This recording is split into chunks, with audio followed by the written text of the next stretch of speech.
But are we perfect? Have we always done exactly what we were supposed to do? Have we met our budget for our owners? Have we failed in any way in our own jobs? And they said, we're closed. I mean, we don't have anybody to be there at 5. And I'm like, ma'am, they're moving in tomorrow. What do you mean? She was like, I don't care when they're moving in. Not my problem.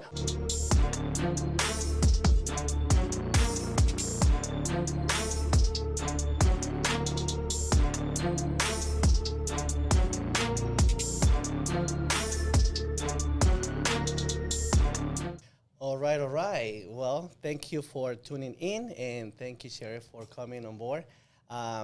This is our second episode for Multifamily Off the Cuff, and I want to thank you for accepting the invitation. Basically, what we're going to do here is teach our vendors in the actual industry what this is all about. And based on your experiences, what we bring to the table, what can we tell our audience, and how to connect those dots and teach them, both sides, from your point of view, what we were just talking about a few minutes ago, and what we can tell them, and how we can, make this industry much better. Okay, great. Thank you for having me. Now, just so our audience know exactly your background, what can you tell them about your experiences in the multifamily? Okay, well, my name is Sherrie Ngo. I work for NRP Group, and I've been in the industry for about 25 years, so I'm part of the crazy crew. Well, it's crazy. There's no day is the same, and I wouldn't have it any other way. I love it. I love this industry, and it's winding down for me, but I'm excited for all the new upcoming people who are choosing this, and colleges are recognizing this industry, and I'm super excited to see multifamily being represented in junior colleges and universities around the country. So you're telling me this is considered now as a career? This is, it didn't used to be, but it certainly is a career. And it's one where you got to have thick skin. Right. You have to be very Gumby-like. Back in my days at Milestone, they said be like Gumby. And it's true. It's every day something new is going to be hurled your way. And I think a lot of that ties into what we're going to talk about today. And it's such a rewarding career.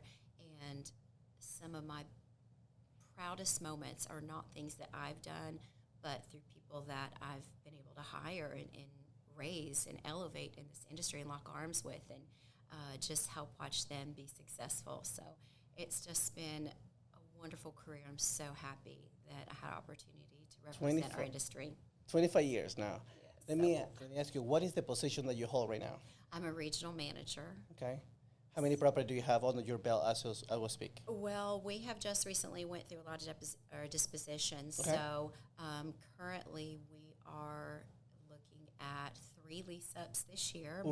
My company does construction development and management of luxury apartment communities throughout the country. I oversee the state of Florida, and we are, our business model is to sell. Our hold time is only anywhere from 1 to 3 years. It's as quick as we're leasing them up, investors are coming in and purchasing them. So I've lost a lot in the last few years, but we have 3 more, and we have many more on the horizon in 2023. Let me ask you, Sherrie, if there was a vendor that doesn't know exactly what apartments are like or what this apartment industry works like, what would you say and specify when it comes to a new build out? Okay, so you represent a company that built. Then, and then correct me if I'm wrong, but you have the building phase where it's just construction. You're still building the team. You're getting quotes from different vendors for the future. With the future for you in this case is going to be the lease up phase. Correct. Which is you're going to bring this badass team that the only job is to close deals. This is a very aggressive phase where you have a lease-up team that their only job is trying to get or not allow anybody to leave that site without signing a lease. Side So- here, press hard, I like to say. Correct. Yeah, exactly. So basically, what you do is push and push and pushing to try to get that building filled up to, what would you say, 90? What will be the range above 95% occupancy? Yeah, 95% is usually the sweet spot. 94, 95. It's funny because there's a lot of misconceptions in the industry from younger, less tenured associates that are like, we got to get to 100%. But ideally, you don't want to be at 100%. Right. Exactly. You No. want to be at 94, Exactly. 95. You need So to that- have the spaces where you have some Yes. inventory. Yes, but unfortunately, in the climate that we're in, everybody's 100% right now, so it's not really possible. So it's- Correct. Yeah. We understand that there's a huge immigration coming from different states coming down to Florida, in Tampa being one of the hottest spots for moving in from all over the country. So that's not only filling up multifamily, but there's no houses for even buy or rent. I mean, this is a crazy market. Now, let me ask you, after the lease up phase, what's next? The next one is you bring it up to after the lease up phase, it comes to the stable phase. Yes. Is that where the investor are looking now to sell the property? In some business models, yes, that's when they're looking to sell.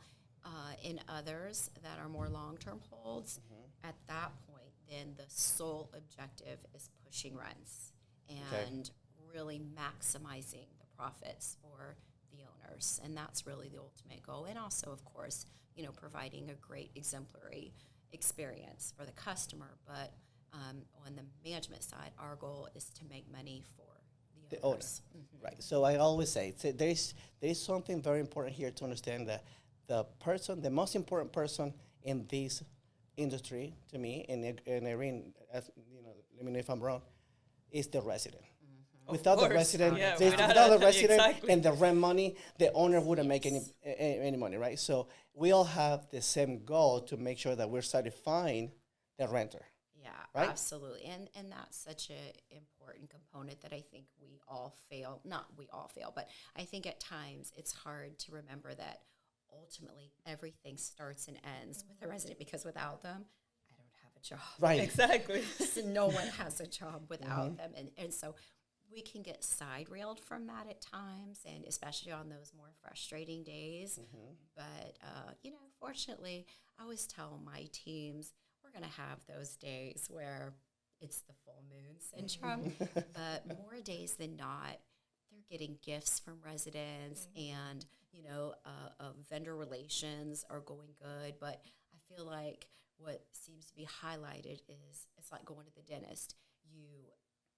All of us go dentists. We've all had root canals, but you only hear about a root canal from those 10% of the people who didn't have a good experience. Right. So therefore, all of us are terrified of a root canal because of a small percentage of people who had a bad experience. So Right.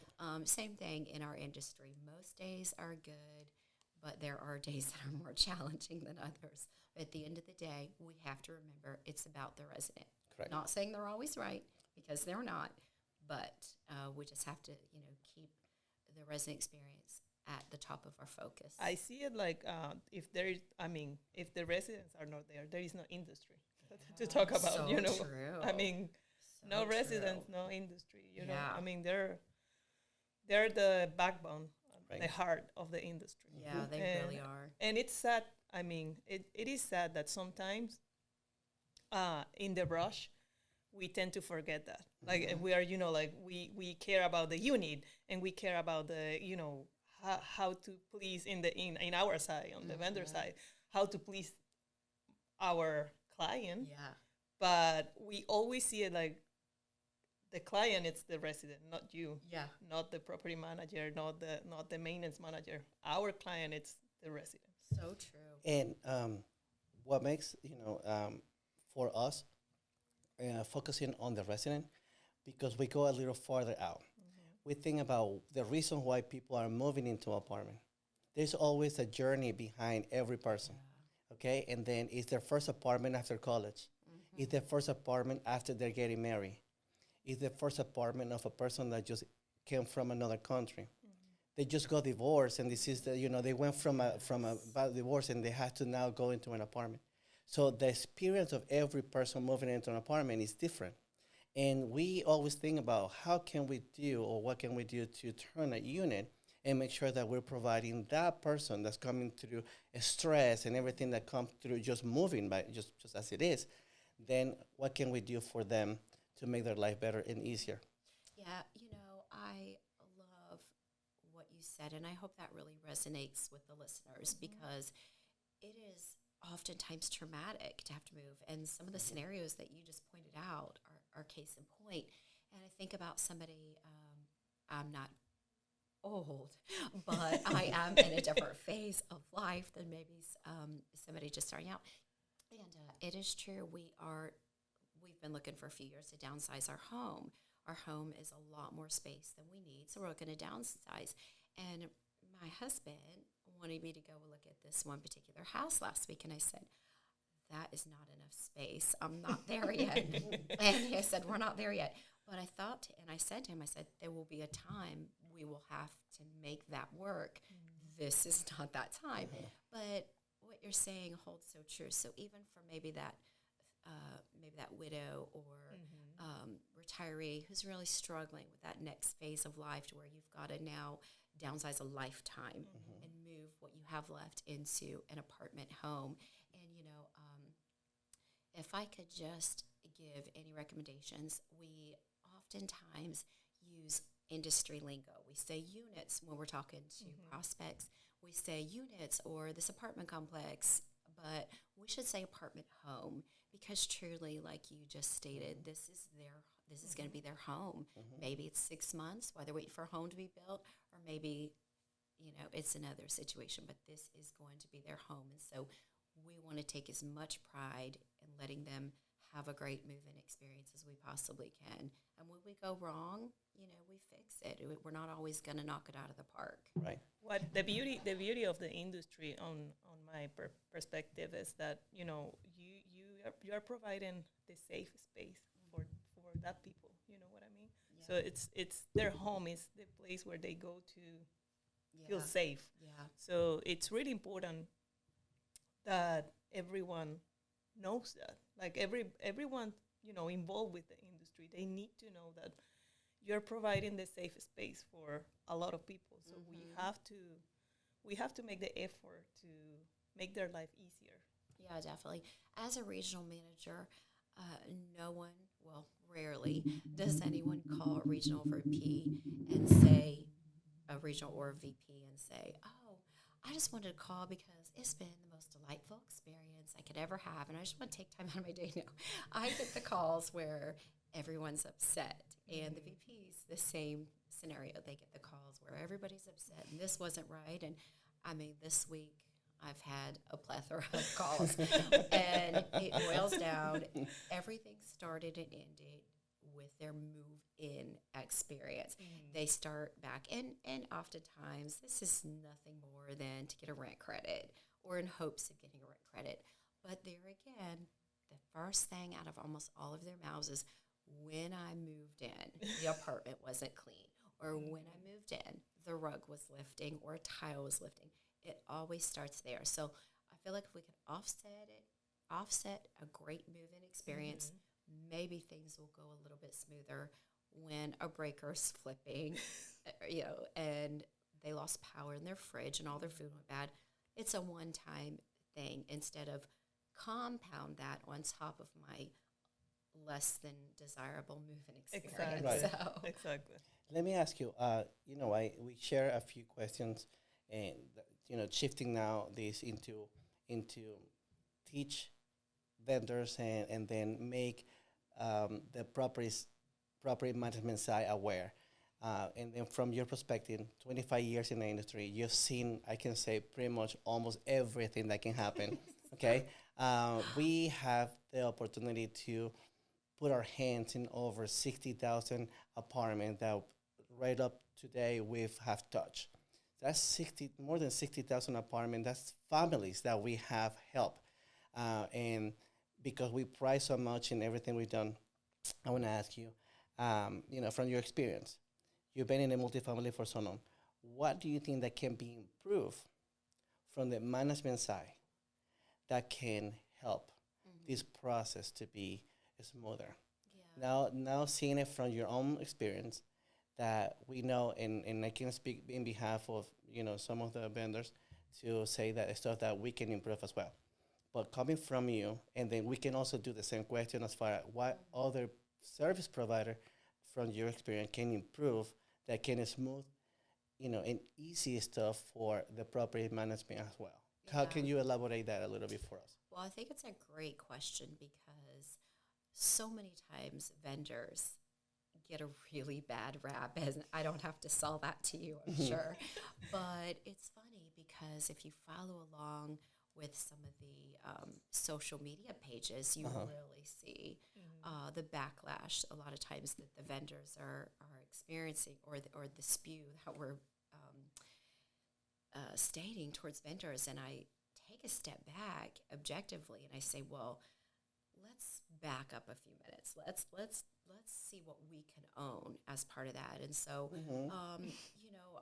all of our companies, for the most part, have policies and procedures in place. And I think it's when we're not following those procedures that you just see a snowball effect of mistakes. And it's very easy to say to you, the vendor, well, you told me that your team was going to be here at 2 o'clock, and they didn't show up till 4 o'clock, or maybe they didn't show up at all.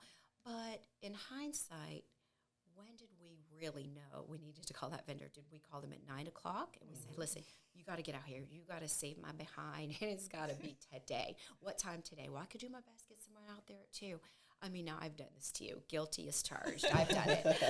But then again, the begging and the pleading was because we failed on our end to follow a process. So are we doing the move-out checklist? So the minute someone gives us a move-out notice, we should be going in, and we have a checklist, and we take a look at the carpet, and we make notations on our move-out board that says, okay, their carpet was destroyed, it looks like, from the animals. So we know now 60 days in advance that we're going to have to replace the carpet. So we're lining up all of our vendors before the person even moves out.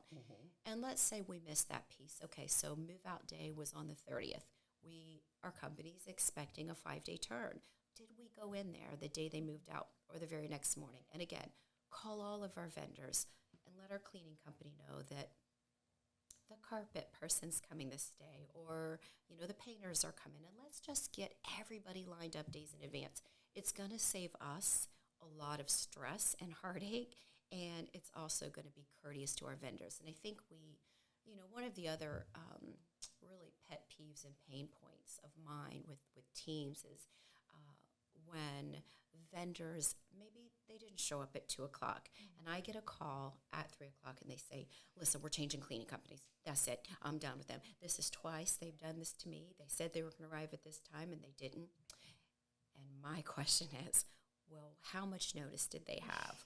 Or what was our process? Did they know a week ago? And then also, I think the other thing that we have to realize on the property management side is I feel like the site teams at times are quick to say, oh, let's replace them. We're going to switch vendors. Right.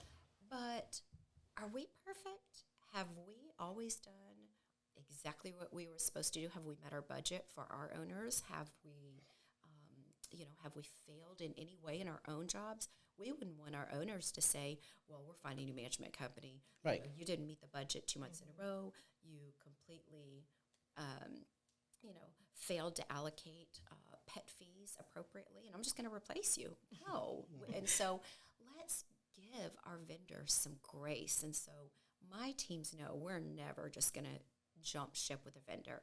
We're going to continue to try to set expectations. And I think that's a big part of it is, as a property manager, are you setting the expectation for the vendor when you first do business with them?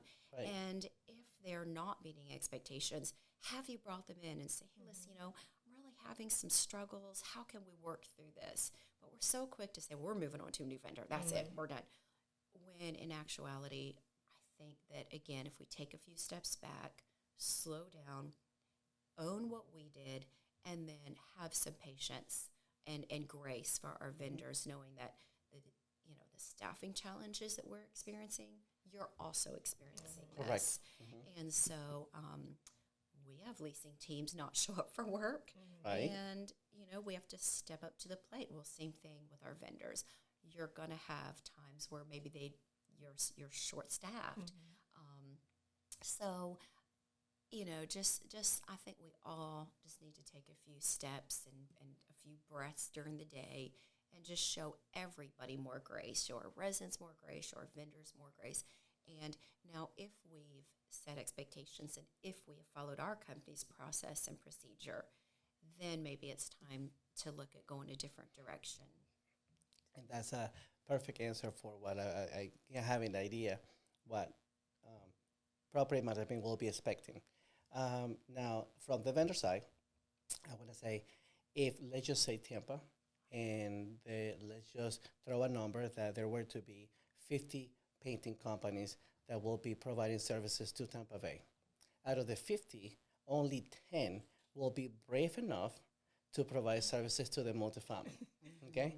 Because what? Brave enough. Brave enough. And the So reason true. the reason that I'm saying is because of all this stuff that you mentioned.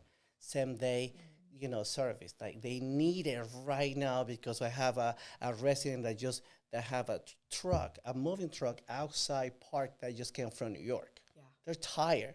Yeah. And the unit just happened to fall through the crack through the management side, and they're expecting the vendors to perform at the highest level. Okay? Now, it seems to be a standard for the multifamily industry to pay the least amount compared to medical, government, commercial, and even residential. Private, Okay? yes. So then the expectations are higher than every other trade there is at a fast pace. Now, the other part of it is the pay. It's 45, 50, 60 days out for many management companies. So that right there pushes companies away from the actual industry itself. So even there is 50 painting companies, cleaning, or roofing companies available, only a few are brave enough to provide services because there's volume.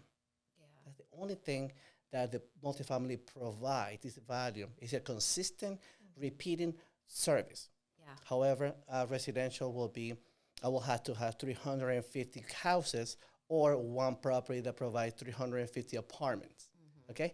So that's one client versus 350 clients. There's the reason why someone will be in it. But then they lose it. They will lose an account because they failed twice or three times because they didn't show up on time and so forth and so on. So there is some sort of fear. Then for a small company, the cash flow has to be very intact to sustain, services to you, providing paying labor without getting paid 40 to 50 to 60 days out. It's So painful. it is painful. The beginning is super painful. You have to wait until that momentum, 6 months, 9 months down the road that you start getting paid for something you did 3 months ago, it start kicking in. So there's a lot of factors that can push tons of service providers away. Okay, so now expectation as far as price goes is another issue. Is that the fast pace, or if you don't come, or cancellation? Let's just say the cancellation, something that gets out of your hand when you schedule a painter, but you have to cancel because the carpet guy didn't finish. So then there's a last minute cancellation. So there's all these little factors that doesn't happen in other industry. So there's, like you said, there is stuff that has to happen in the multifamily as far as the processes, the procedures that you guys have in place. And once that happens and then everything runs smooth, then other companies might also want to start providing services to you guys. And I try to, with the idea with the podcast is trying to teach these vendors that it is a great industry to get in as long as they understand what they're signing up for. Yeah. Okay, So true. so it is as soon as they know and understand. For example, I was we had a situation with a carpet. I was calling myself carpet companies, and they said, remember that one? I called on a Friday. Yeah. It was about around 5 o'clock, and they said, "I'm sorry, sir, but we're closed." No, it was 3. Oh, it was 3 o'clock in the 3 afternoon, o'clock in the and they said we're closed. Well, I mean, we don't have anybody to be there at 5. And I'm like, ma'am, they're moving in tomorrow. What do you mean? She was like, I don't care when they're moving in. Not my There's no problem. We can be there on Monday. What do you mean Monday? I need it for today. And she said, no, I'm sorry. I said, but what if you have, you have a somebody that does emergency after hours? No, sorry, we don't do that. I'm like, okay, I said, listen, if you're providing services to the multifamily, you need to have a team ready for these type of situations. So you need to set up, the system to understand. You need to understand who you're providing service to. You cannot treat it just like you do commercial because it's not the same. It is emergency. It is a fast-paced industry that you need to be ready for when your client is in need for the service. We are, like we said, and the good thing is we touch that what is behind of everyone moving. If this person, like you said, a widow, somebody coming from out of state, they're tired and they deserve a nice, clean, ready apartment for them to move into. And then this carpet company just said that they don't care. Well, we need the college and the educational portion for the vendors. A career for the vendors. Yeah. I think that's, I don't think I know for certain. I have no doubt in my mind that one of the reasons that you guys have been so successful is because your business model is just different. It is that. Really pretty early onset, you were providing a different level of service to our industry. And, I just shared with a brand new team of mine. I said, she looked at your prices and she said, oh, I know someone who's cheaper. The famous last, I know someone who's cheaper.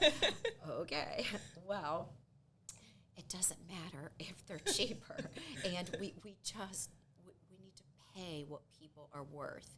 And it's worth the cost variance to me when I know my manager can call you short notice, even though they might have screwed up, but they're going to call you. And the only thing I've ever gotten from you and your team on the other side of that phone is absolutely. We can be there on Friday evening, or we'll be there on Saturday. I can't tell you how many times I remember calling you where I got very short notice that one of our executive, high-level executive managers were going to arrive in Florida, and they're going to be there Monday. And they're going to be there Monday at 8 o'clock.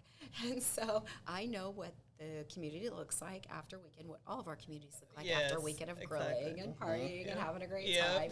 And so anytime that I call, or my managers or any of us call your teams, no problem. We'll be there Saturday. We'll be there Sunday. It will look amazing for you.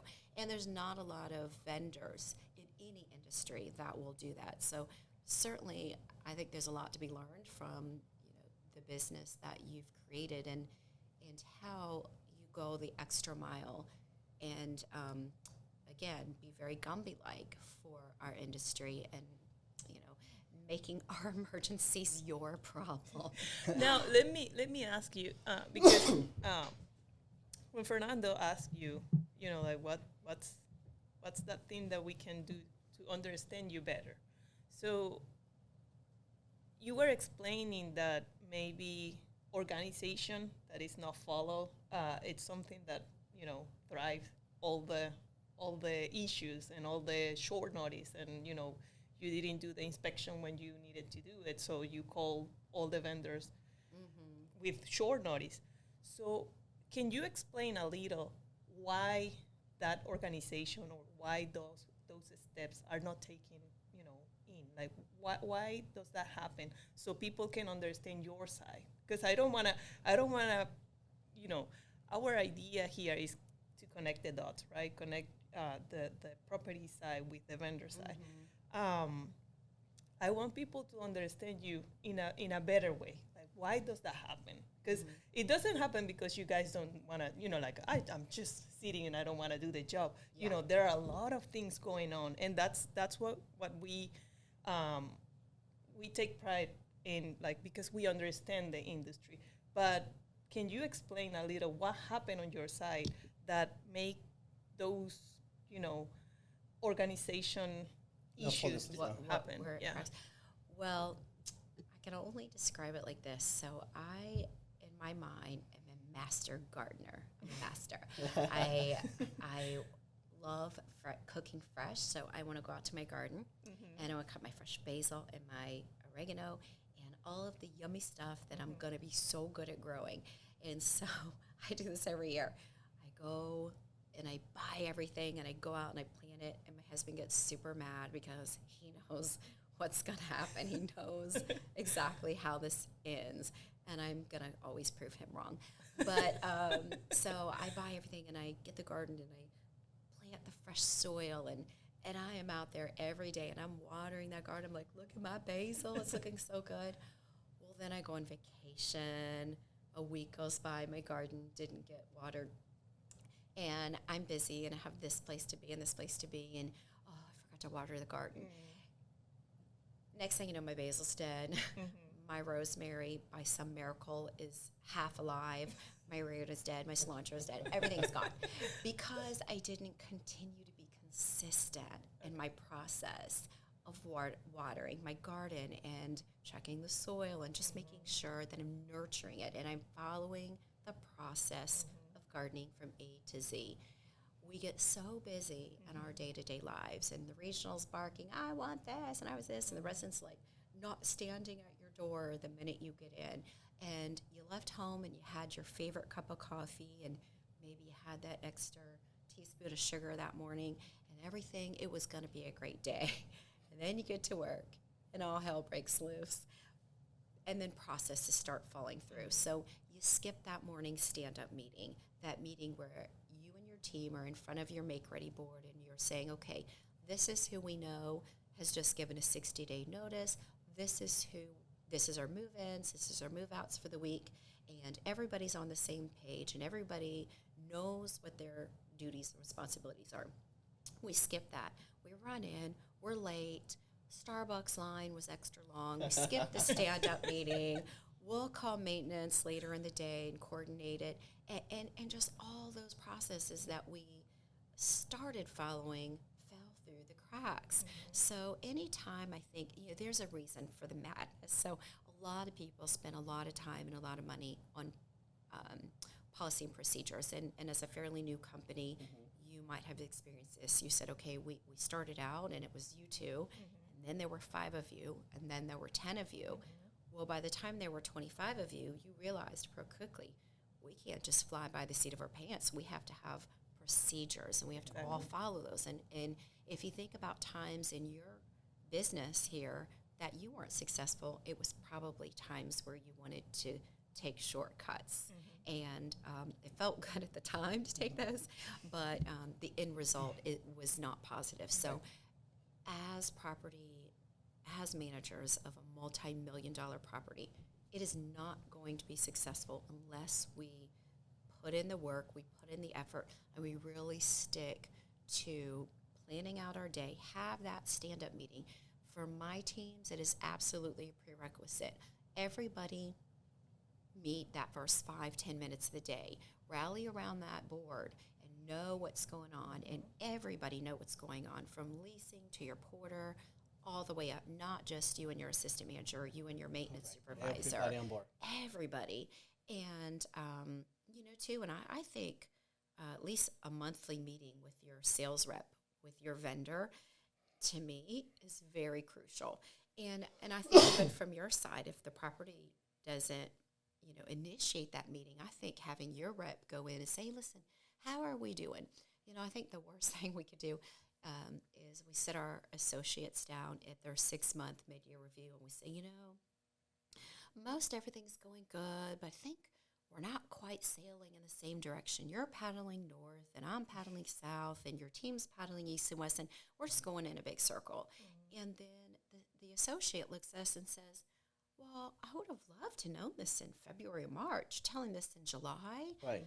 So same thing with our vendors. I think if we're meeting frequently and we're saying, listen, I think you're really doing a good job with the clubhouse, but I haven't been so happy with, the grill keeps getting missed and the leaves aren't being blown off of the pool or whatever it is.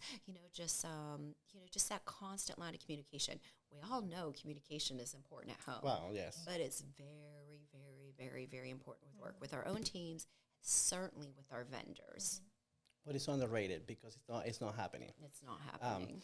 So, and the good thing, and when Irene said, and I have stated already, knowing the industry, okay, and if you right now here, and I know the audience don't see what we're looking at, you can see the board, and then you see the board, and that's an equation that probably resonate with you a lot because this is something that manager, go through as far as, how money flows through it and how important it is every penny when it comes to getting the services, and you got to stick to a budget, right? At the end of the day, you're providing a service to an owner.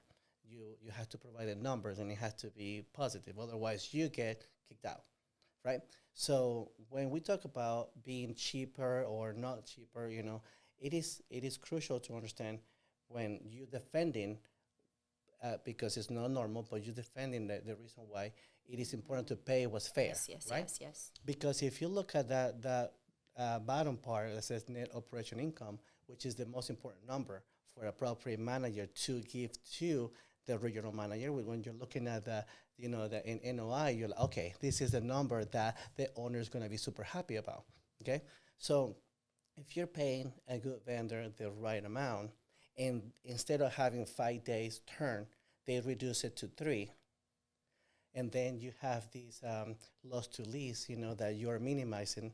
Those are money that you're saving in the long run. It is Yeah. important to Oh my understand. gosh, It's yes, just see yes. when we are taking it, further to really understand numbers and how it's just not giving you a service in exchange of funds.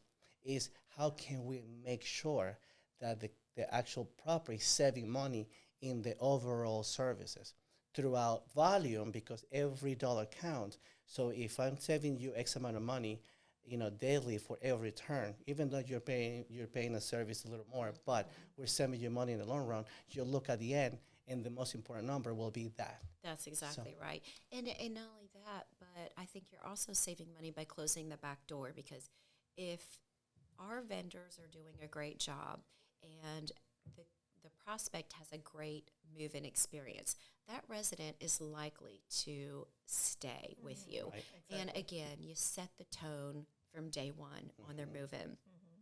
And there may be a few things that go on during their, year that they're with you, but I would say, most maintenance teams are pretty good, and people renew because of maintenance issues. I mean, let's be honest.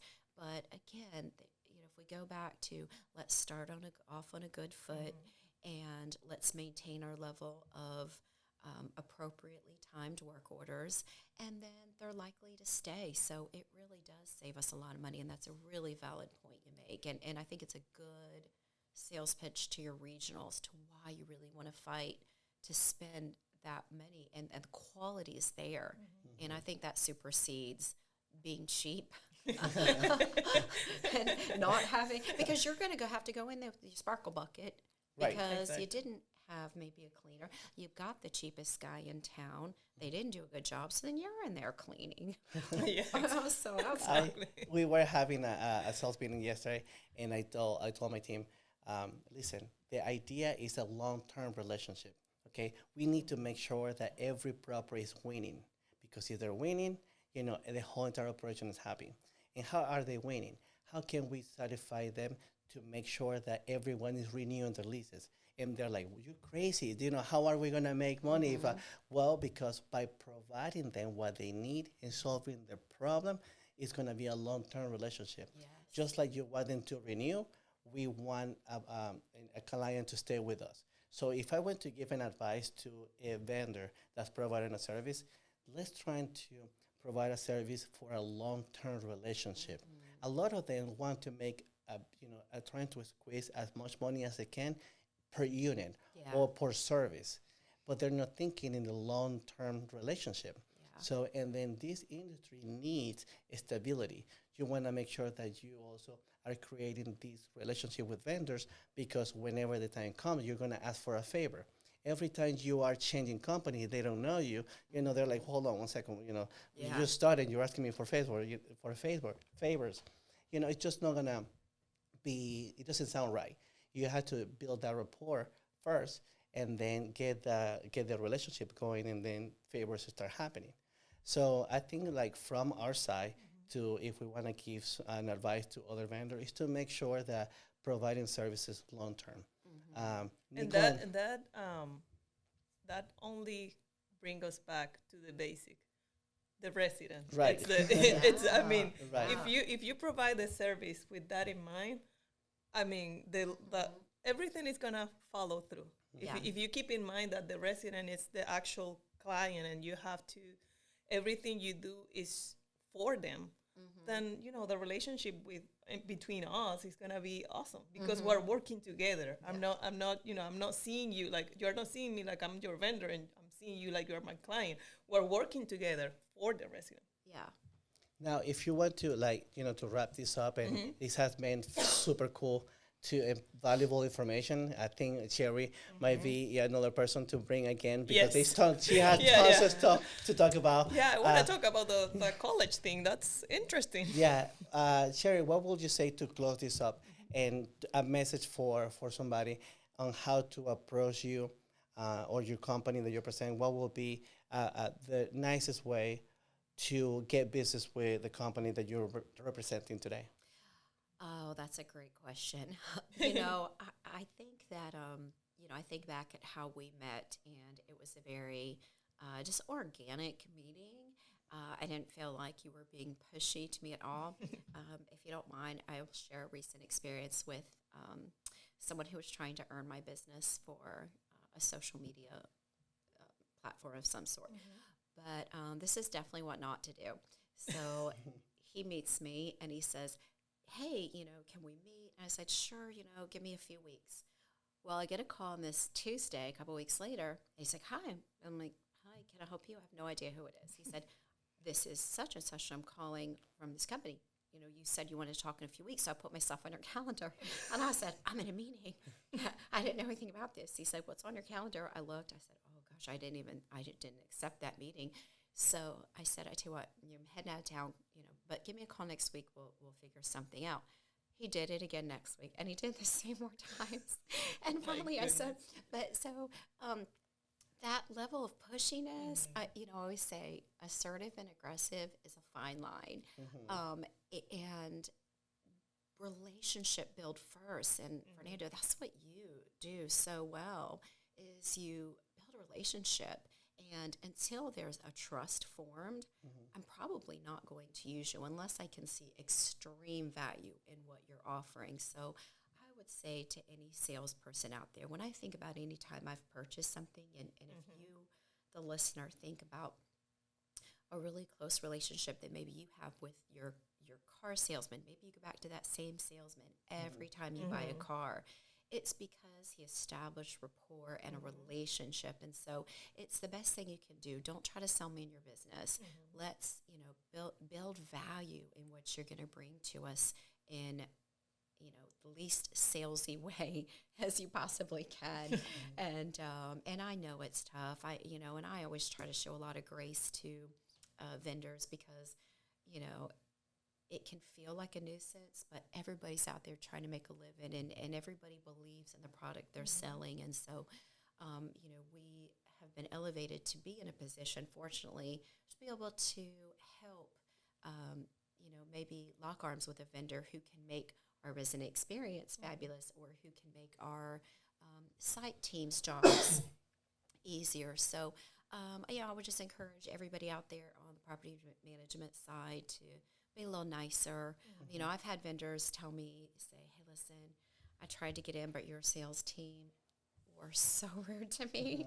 And that's awful, and I feel so bad. They're just out there, doing their jobs, and they have a quota to meet, of course, and their job depends, and their livelihood depends on, being out there doing that every day. So let's, on our side of things, be a little kinder, and certainly on the vendor side, I would say, don't sell me. Build a relationship with me first. Beautiful. Yep. I think that's amazing. Yep. That's something that I always encourage other vendors to do is build a rapport, and you just nail it. Exactly. That's what I wanted to our audience to listen to, and hopefully moving forward, they can start getting the message. Yep. I'm super happy. Sherrie, thank you so much Thank you for having coming. me. Thank you for guys. My coming. gosh, thank you. Thank you. Thank you. So, guys, this is we're wrapping it up, and I hope that you like this podcast for today. Any comment, please, give us a 5-star thumbs up, and then you can definitely tune us in YouTube, and this will be Multifamily Off the Cuff. And thank you again for tuning in. Bye, guys. Bye. Awesome. Thank